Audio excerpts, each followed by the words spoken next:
लगातार देखिए बड़ी खबर हम आपको बता रहे हैं। यहाँ पर एक बहुत बड़ी खबर इस वक्त सामने आ रही है। बमबारी के बीच इजराइल से ये जो ब्रेकिंग न्यूज आ रही है आपको बता दें, बमबारी के बीच इजराइल से इस वक्त की सबसे बड़ी खबर है। हमलों के बाद इजराइल के लोग भाग रहे हैं। अब तक 10,300 लोगों ने इजराइल छोड़ दिया है क्योंकि ईरान लगातार हमला कर रहा है इजराइल के ऊपर और बमबारी के बीच लोग मजबूर है। तस्वीरें आप देखिए, गाड़ियों की लंबी कतार लगी है और 10,000 से ज्यादा लोगों ने पलायन किया है, इजराइल छोड़ दिया है क्योंकि खतरा लगातार मंडरा रहा है। रिहायशी इलाकों को टारगेट किया जा रहा है, लगातार सायरन की आवाज गूंज रही है। बमबारी के बीच इजराइल से आई जरा इन तस्वीरों को देखिए। इस युद्ध की आग में इजराइल के लोग किस तरीके से जल रहे हैं। 10,000 से ज्यादा लोग, 10,300 अभी तक का आंकड़ा आ चुका है सामने। इतने लोग पलायन कर चुके हैं। बड़ी खबर यह है कि यूएस सेंट्रल कमांड ने बड़ा दावा कर दिया है।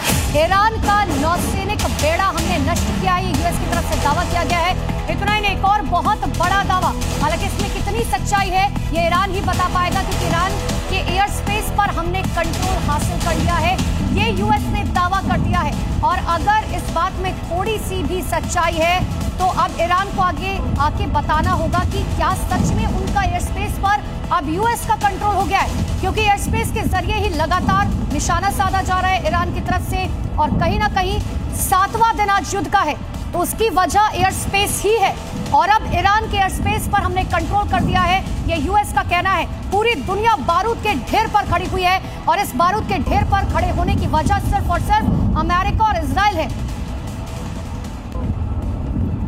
और देखिए अब हम आपको ग्राफिक्स के जरिए इस युद्ध से जुड़ी कुछ और बड़ी जानकारी देते हैं। ये बारूदी आग हम क्यों कह रहे हैं, कैसे इसमें तबाही हुई है, जरा इसको समझिए ग्राफिक्स के जरिए। यूएस और इजराइल की तरफ से 4,000 अटैक किए गए हैं जिसमें ईरान के 3,000 घर तबाह हो चुके हैं। इसके अलावा जानकारी ये मिली है कि 300 मिसाइल लॉन्चर खत्म हो चुके हैं और हमले में 1,200 लोगों की मौत हुई है। ये आंकड़ा जो है वो लगातार बढ़ता जा रहा है। दूसरी तरफ बिजली और पानी की जो सप्लाई है वो भी ठप हो चुकी है। जरा इस युद्ध की भयावहता को आप समझिए।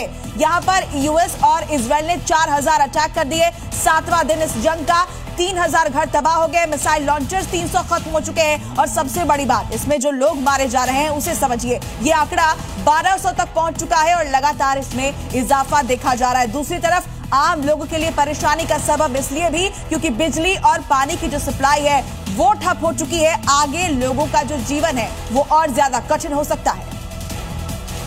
तो देखिए, आपने साफ तौर पर देखा कि आखिर क्या कुछ हमले किए गए हैं, कितना नुकसान ईरान को हुआ है। देवनाथ सर, इस डिबेट में मैं आपको जोड़ना चाह रही हूँ।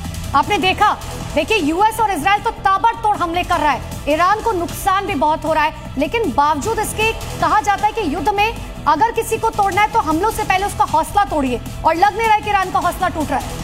इसीलिए आप देखेंगे कि ईरान का हौसला तोड़ने के लिए ताबड़तोड़ हवाई हमले हो रहे हैं। ईरान भी पीछे नहीं है। ईरान की दिक्कत यह है कि उनका जो एयर डिफेंस सिस्टम है वो प्राय अब खत्म होता जा रहा है। ईरान के पास MQ-9 है, चीन द्वारा दिया गया। ईरान के पास S-300 है, रूस द्वारा दिया गया।